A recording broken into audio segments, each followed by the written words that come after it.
Querido irmão, é um prazer estar com você aqui nessa noite, nesse dia, eu não sei qual momento do dia, a gente sempre tem falado assim, né? Porque nós não sabemos de fato qual é o horário do dia. Você é muito bem-vindo aqui no nosso culto, ICE Maracanã. Inscreva-se no canal, isso faz com que a nossa mensagem possa atingir outras pessoas. E deixe na descrição do vídeo alguma dúvida, alguma sugestão. E deixe o like se você foi abençoado, gostou, faça isso. O livro de João, capítulo 4, verso 27 ao verso 38, é a mensagem que nós vamos trabalhar agora nesse momento especial. É uma mensagem muito conhecida por nós, que é uma parte da história da mulher samaritana. Diz assim: naquele momento, os seus discípulos voltaram e ficaram surpresos ao encontrá-lo conversando com uma mulher. Mas ninguém perguntou: que queres saber? Ou por que estás conversando com ela? Então, deixando o seu cântaro, a mulher voltou à cidade e disse ao povo: venham ver um homem que me disse tudo o que tenho feito. Será que ele não é o Cristo? Então saíram da cidade e foram para onde ele estava. Enquanto isso, os discípulos insistiam com ele: mestre, come alguma coisa. Mas ele lhes disse: tenho algo para comer que vocês não conhecem. Então os seus discípulos disseram uns aos outros: será que alguém lhe trouxe comida? Disse Jesus: a minha comida é fazer a vontade daquele que me enviou e concluir a sua obra. Vocês não dizem, daqui a 4 meses haverá a colheita? Eu lhes digo, abram os olhos e vejam os campos. Eles estão maduros para a colheita. Aquele que colhe já recebe o seu salário e colhe o fruto para a vida eterna, de forma que eles se alegram. Juntos o que semeia e o que colhe. Assim é verdadeiro ditado: um semeia e outro colhe. Eu os enviei para colher o que vocês não cultivaram. Outros realizaram o trabalho árduo e vocês vieram a usufruir do trabalho deles. Até aqui é o texto da mensagem para esse momento tão especial da nossa vida, que é o momento de culto ao Senhor. Queridos irmãos, nós estamos aqui diante de uma história muito conhecida, a história da mulher samaritana. E aí nós estamos diante de um episódio muito interessante, que é a mulher buscando água, e ali ela se encontra com Jesus, e a conversa é sobre a necessidade da água. Uma água que mata a sede, uma água que não mata a sede, como é que você pode buscar água se você não tem utensílios, provavelmente a conversa, como é que você vai buscar, como é que será essa água. E a água, de fato, ela é muito importante para a vida de todos nós. Aqui nós temos uma reportagem da Saúde Abril, que ela vai dizer quanto de água cada pessoa, de acordo com a sua faixa etária, ela precisa. Então, de acordo com o texto, nos primeiros 6 meses, o leite materno é o suficiente. Até 1 ano de vida, 800 mililitros e 1 litro aproximadamente para ambos os sexos. 2 anos, de 1 litro a 1,2 litro. 3 anos, 1,3 litro. De 4 a 8 anos, 1,6 litro. De 9 a 13 anos, 1,9 litro para meninas. E os meninos já precisam tomar mais de 2 litros um pouquinho. E acima de 14 anos, 2 litros para as mulheres e 2 litros e meio para o homem. Então, mais ou menos isso. A gente precisa de água. Se nós não tivermos água, nós vamos morrer. A reportagem diz que um ser humano adulto, ele tem em média entre 50% e 60% da sua composição, a sua composição é feita de água. Para crianças, chega a 86%, adolescentes, 75%. Por isso que é muito difícil uma pessoa passar mais do que 5 dias sem água e ainda sobreviver. Diz que o limite é entre 3 e 5 dias. Essa é a ideia da questão física. E Jesus, tão brilhante, Jesus de uma mente tão excepcional, ele vai utilizar a fala da mulher, que ela sabia que ela precisava de água, que os animais precisavam de água, que as plantas precisavam de água. E Jesus vai fazer exatamente essa questão, esse paralelo com aquela mulher, dizendo: olha, você também. Se você não tomar água, você vai morrer. E a água que eu tenho para oferecer é uma água especial. É exatamente aí, Jesus puxa a conversa. Por isso que Jesus é o mestre dos mestres. Por isso que Jesus é o mestre por excelência. Porque ele vai utilizar o dia a dia das pessoas como uma dinâmica para expressar o seu ensino, para expressar as verdades espirituais. E ele vai dizer, olha, se você sabe essa água que você vem buscar aqui, olha, eu sou capaz de oferecer a você uma água, eu sou capaz de oferecer a você uma água que vai saciar você para sempre. E a partir dessa conversa, eles começam um diálogo baseado nesses mundos tão diferentes, que é o mundo físico, o mundo espiritual, e diferentes, mas que tantas vezes são entrelaçados um no outro. Eles vão pensar em mundos opostos, o mundo dos judeus e o mundo que Jesus estava propondo, que em muitos momentos eram similares, mas havia tantas desigualdades, tantas diferenças entre esses mundos. Aqui você vai trabalhar com a história de uma água que mata a sede aqui, mas daqui a pouquinho nós precisamos tomar mais água, beber mais água. E por outro lado, Jesus oferecendo uma água que é uma água que nunca mais vai deixar a pessoa com sede.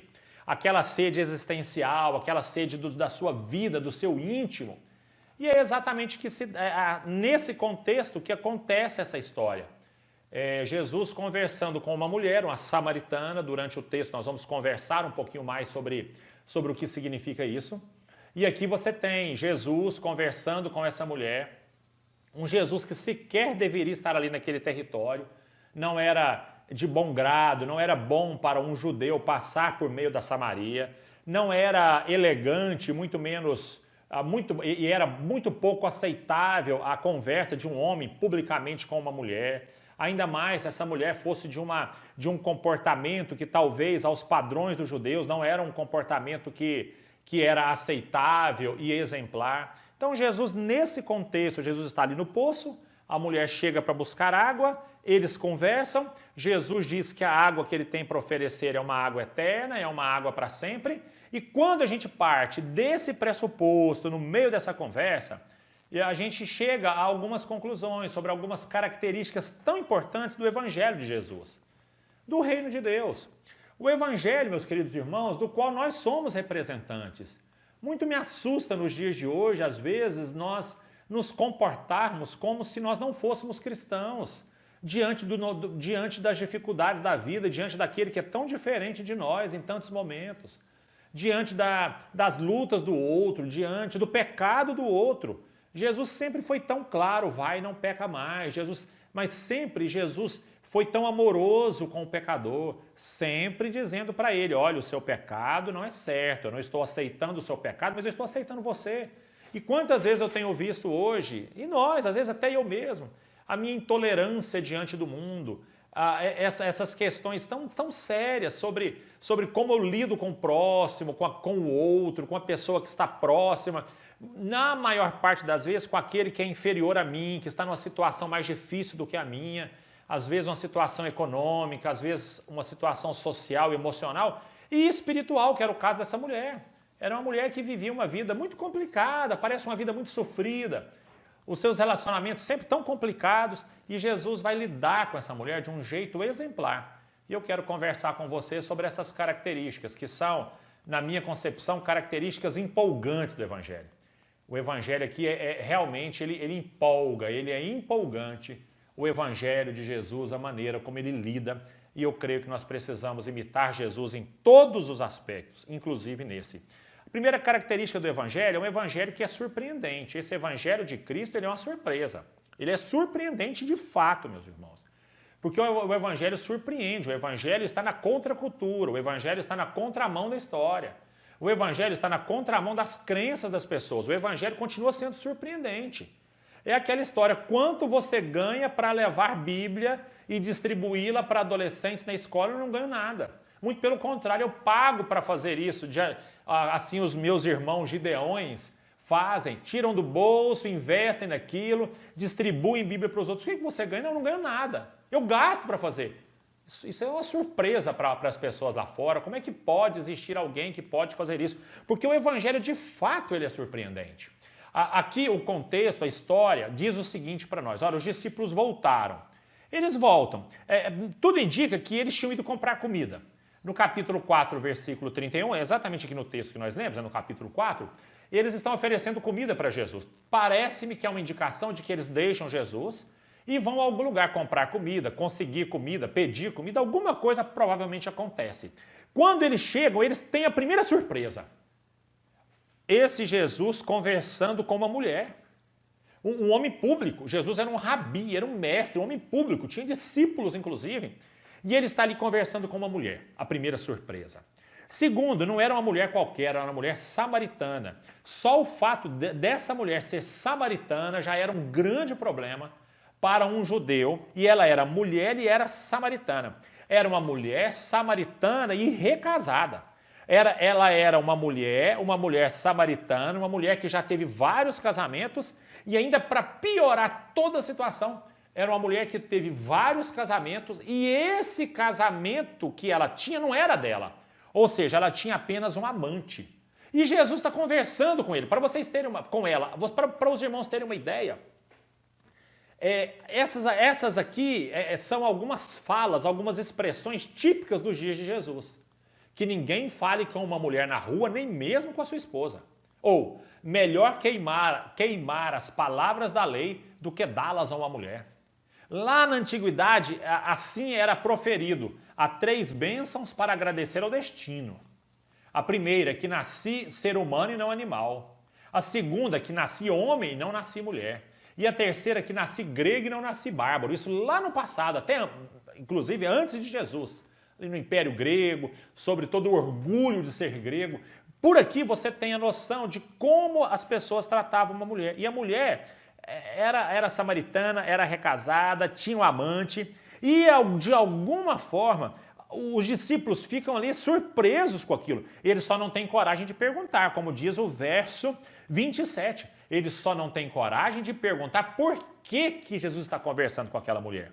Mas vamos lá. Não é apenas a mulher, não são apenas os discípulos que ficam surpresos com Jesus. A mulher também fica extremamente surpresa com tudo que Jesus fala para ela. Afinal de contas, aqui no verso 17, no contexto anterior ao que nós lemos, Jesus vai conversando com a mulher e o diálogo entre eles, entre os interlocutores, é assim: não tenho marido, respondeu ela. Disse-lhe Jesus: você falou corretamente dizendo que não tem marido. O fato é que você já teve 5, você já se casou 5 vezes. E o homem que você agora vive não é seu marido, é provavelmente o seu amante, um homem que não era dela. Percebe que ela fica extremamente surpreendida com o fato. Verso 19, disse a mulher: Senhor, veja o que é profeta. A mulher se surpreende com Jesus, meus irmãos. À medida que as pessoas se relacionam com Cristo, é uma surpresa a cada dia. O Evangelho é surpreendente. O Evangelho é aquele que diz: olha, não é assim que você faz. Você apanhou, você dá outra face. Você foi ofendido, você ora por aquela pessoa. E exatamente a ideia de que esse Jesus, ele conhece todas as pessoas. Como diz o Salmo 139, Senhor, tu me sondas e me conheces. Sabes quando me assento e quando me levanto, de longe percebes os meus pensamentos. Sabes muito bem quando trabalho e quando descanso, todos os meus caminhos são bem conhecidos por ti. Até mesmo que a palavra me chegue à língua, tu já a conheces inteiramente, Senhor. E aqui Jesus aplica isso na vida daquela mulher, e aquela mulher fica tão surpresa, tão surpreendida. Como é que pode? Esse é um profeta de verdade, o Evangelho é surpreendente. Não foram as únicas pessoas a se surpreenderem. Jesus, quando encontra Mateus, que era um coletor de impostos, o inimigo número 1 da nação, Jesus chama Mateus para andar com ele. Quando Jesus encontra Zaqueu em cima de um sicômoro, provavelmente, em cima de uma árvore, Jesus diz: Zaqueu, desce aí que eu vou almoçar na sua casa, que eu vou jantar na sua casa. Zaqueu era um inimigo, era um ladrão da população, eu vou jantar com você. Quando todos queriam apedrejar a mulher adúltera, Jesus disse: não apedreja não. Se alguém não tiver pecado, joga a primeira pedra. Jesus diz: eu sou o único que não tenho e não vou fazer. Jesus, quando andou com seus pais, e ele surpreende os doutores da lei quando ele tinha 12 anos. Jesus surpreende Nicodemos, quando Jesus diz para ele: Nicodemos, o importa a você nascer de novo, Nicodemos. Se você quiser viver a eternidade, você precisa nascer de novo, você precisa começar de novo. O Evangelho é o Evangelho da surpresa, o Evangelho do renovar a cada dia, de dar esperança a cada dia. O Evangelho é aquele que é capaz de alcançar uma pessoa que, quando você olhava para ela, você dizia: esse não tem jeito, e o Evangelho resgata aquela pessoa, renova aquela pessoa. Por isso, meus queridos irmãos, é tão importante a gente entender que o Evangelho não está dentro de uma caixinha fechada, que o Evangelho ele é capaz de transformar as vidas, de transformar as famílias. Quantas vezes a gente escuta o testemunho de uma conversão e você pensa assim, mentira, isso não é verdade. Porque nós estamos tão acostumados com o ser humano terminar a vida como ele começou, sem reescrever a sua história. Às vezes o Evangelho chega na vida daquela pessoa e transforma, e a gente nem nós mesmos não acreditamos que o Evangelho é capaz de fazer aquilo. Quantas vezes nós oramos pela vida da nossa família, da nossa casa, e nós mesmos não somos capazes de acreditar que o Evangelho pode de fato surpreender e libertar o cativo, libertar o alcoólatra, libertar o drogativo, libertar uma pessoa adúltera, libertar uma pessoa que mente, libertar a vida de uma pessoa, revigorar uma casa, reestruturar uma família. O Evangelho, ele é o Evangelho da surpresa, sim. Agora, parece até paradoxal, porque ele é surpresa, porque a minha fé é muito pequena. Porque, de fato, eu sei do que o Evangelho é capaz. Eu sei daquilo que Cristo é capaz. E eu me surpreendo como esses homens aqui se surpreenderam com aquela atitude de Jesus, porque às vezes as pessoas se esquecem daquilo que Cristo é capaz de fazer. Mas eles sabiam aquilo que Jesus era capaz de fazer. Talvez a maior surpresa tenha sido para a mulher samaritana, que essa ainda não conhecia bem a Cristo. E ela diz, olha, o Senhor é um profeta, o Senhor lê todas as coisas, o Senhor conhece todas as coisas. Primeiro, o Evangelho é surpreendente. Segundo, meus queridos irmãos, a segunda característica do Evangelho esse Evangelho ser capaz de provocar em nós um olhar totalmente diferente sobre o mundo. É um olhar totalmente diferente sobre o mundo. Eu olho para o mundo com uma perspectiva diferente, tão diferente. Nós nos orgulhamos muito da nossa história, a Igreja Cristã Evangélica do Brasil. E esse aqui é um livro muito importante, As Aventuras com a Bíblia no Brasil, do Frederick Charles Glass. E ele conta aqui na página 215, 216 e 217 a história do Manuel Barra. O Manuel Barra é um dos cristãos, inclusive morreu nessa mesma época, mas morreu crente. O que aconteceu? Quando o Charles Glass, um dos fundadores da Igreja Cristã Evangélica do Brasil, ele chega numa pequena aldeia chamada Santa Cruz, ele percebe que naquela aldeia, naquela pequena cidade, naquela cidadela, naquela cidadezinha, havia uma moléstia muito grande, as pessoas estavam morrendo. E aí o Frederick Glass, ele narra aqui na história, no livro, que muitas pessoas, por causa da doença, muitas pessoas se converteram. Mas quando o Frederick Glass ele foi pregar para uma determinada pessoa, uma senhora que estava à beira da morte, passando por muitas dificuldades, e aquela pessoa então escuta a mensagem do Evangelho, ela escuta que Jesus poderia salvá-la, e ela estava prestes a ter aquela maior decisão da história da vida dela. Mas ela não toma essa decisão e diz que precisava de um tempo para pensar. E quando, um tempo depois, pouco tempo, porque a moléstia era gravíssima e várias pessoas morrem por causa dela, quando o Frederick Glass volta para conversar com essa mulher, ela já não quis mais saber de conversar com ele, já não quis mais saber. Eu estou só tentando lembrar aqui, ou procurar o nome da mulher, mas me parece que ele não cita o nome dessa senhora, ele conta apenas essa história. Bom, e ele vai descobrir que o que aconteceu? Que a mulher não quis aceitar a Cristo ali no leito de morte por causa de um senhor chamado Manuel Barra. Esse homem, Manuel Barra, era um homem encrenqueiro, um homem fechado para o Evangelho e um homem que atrapalhou demais o ministério do Frederick Glass, do Charles Glass, ali naquela cidadezinha, naquele lugar. Mas é tão interessante, meus irmãos, que o Frederick Glass, ele tem uma visão tão diferente sobre a vida, sabe? Ele diz o seguinte, ele diz aqui no texto, que quando ele percebe, ele sabe que é o Manuel Barra que está atrapalhando o ministério dele, ele não fica nervoso com o Manuel Barra, ele não fica chateado, ele até fica chateado com o Manuel Barra, mas aquilo não se torna uma raiva, não se torna algo muito grave na vida dele. O que ele faz? Ele diz o seguinte, não, eu vou orar pelo Manuel Barra. Sabe por quê? Porque mesmo ele tendo uma vida do jeito que ele tem, essa vida totalmente perdida, ele também merece ser alcançado pelo Evangelho. Não é a ideia de merecer, né, do merecimento, mas ele também pode ser alcançado pelo Evangelho. Queridos irmãos, quando o inimigo do Frederick Glass, ele traz todos os problemas para a vida do Glass, do fundador da nossa igreja, um deles, né?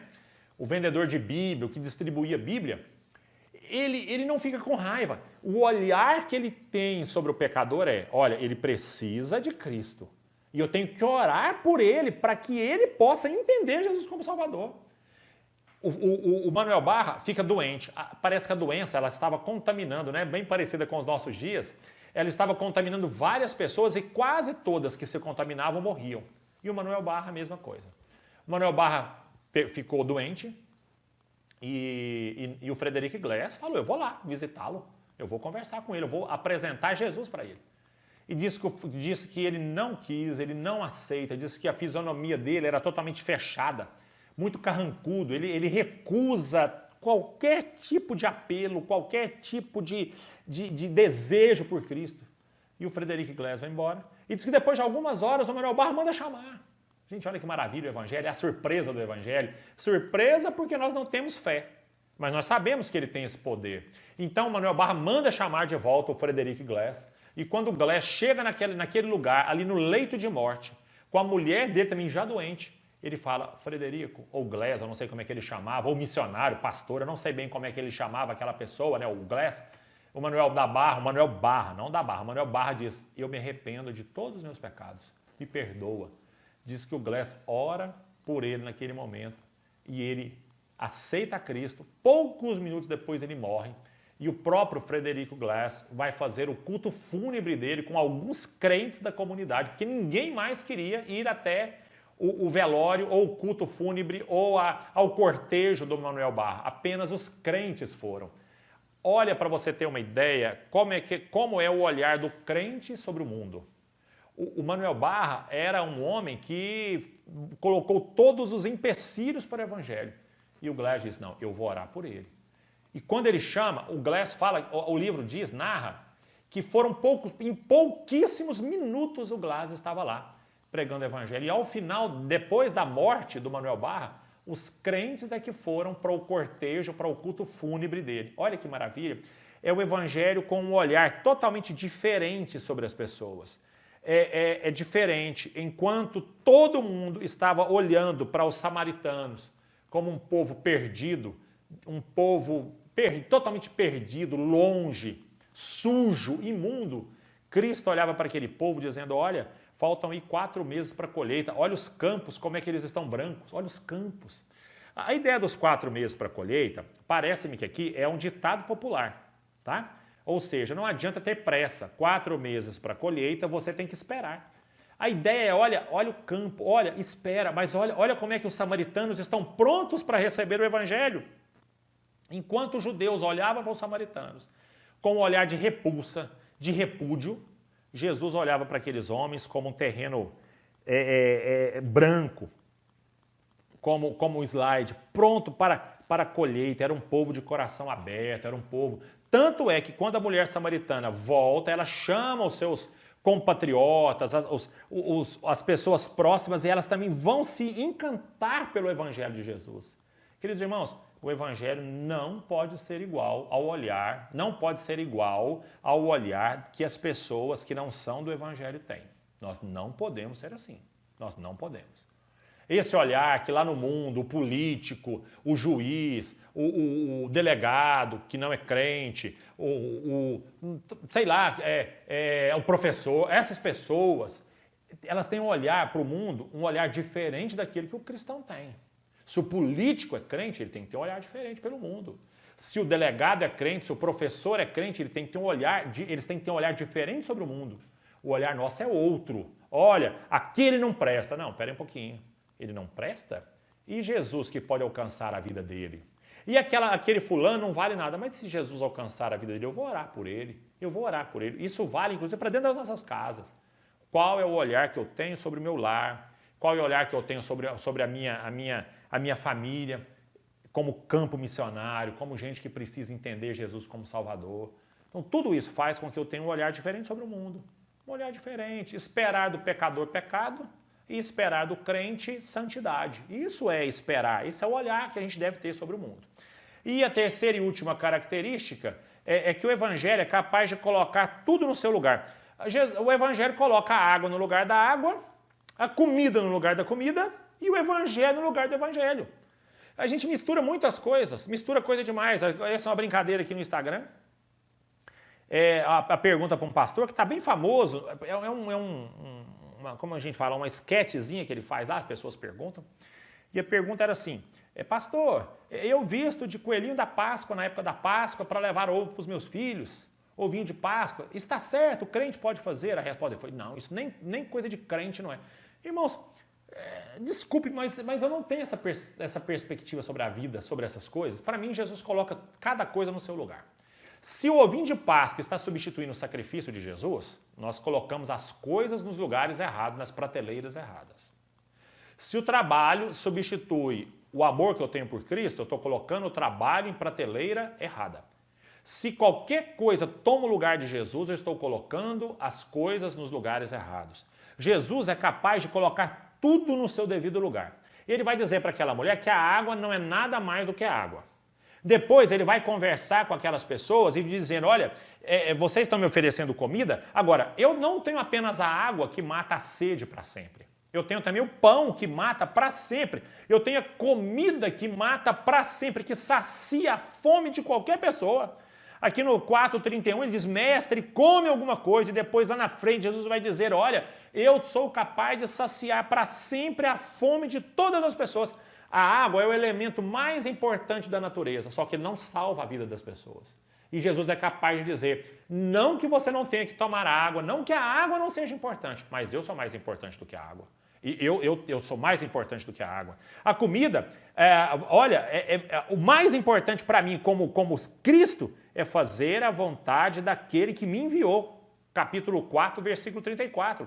Ou seja, Jesus apenas está organizando as coisas. Jesus está colocando as coisas no seu devido lugar. Olha, não toma mais água porque você tem que servir a... Não, toma a sua água, coma a sua comida, coma a sua picanha, trabalhe, lute para ter uma casa boa, lute para ter uma família feliz, um namorado joia, uma namorada joia, uma viagem, um plano de saúde bom, sei lá, tantas outras coisas que são sonhos. Só não coloca isso no lugar de Cristo.